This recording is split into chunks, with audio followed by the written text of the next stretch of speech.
life assurance or risk benefits. I'm Rudi Siggemann from Imara, one of the financial planners, and I'd like to talk to you about life assurance and generally risk covers. Every one of us at some stage or another will have long-term financial commitments.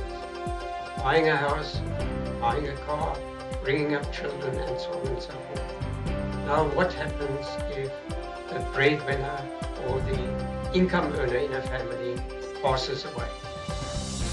That's when we need death cover. Death cover generally pays for an outstanding bond, maybe for education programs for children and so on and so forth, and that's why we need death cover. How much death cover?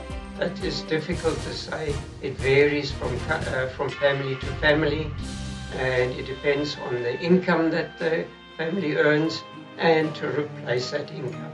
So death cover, life cover is the first element of a risk benefit. Then we talk about disability cover.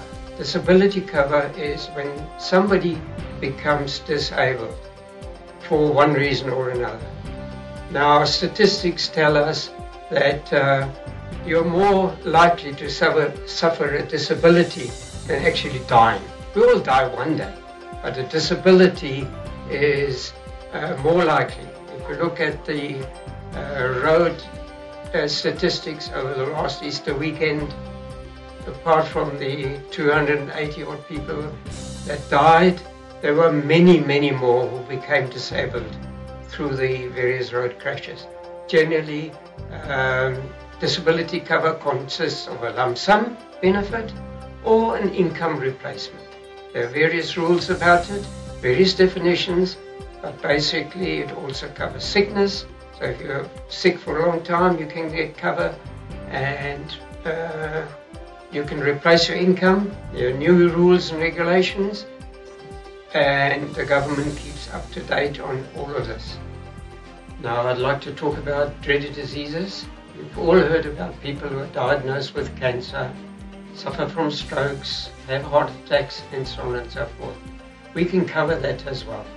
And there's insurance, a lump sum that gets paid out on diagnosis of any one of those.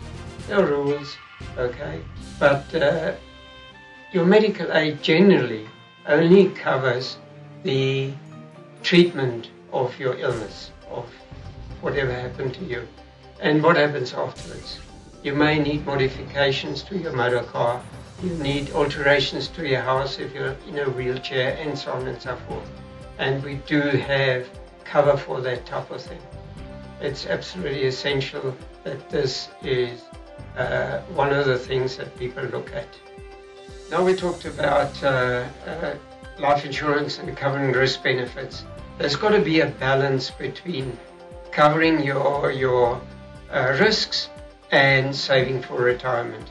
Generally, in a normal family, you have a boy and a girl get married, and they have children, they buy a house, and all that needs to be covered.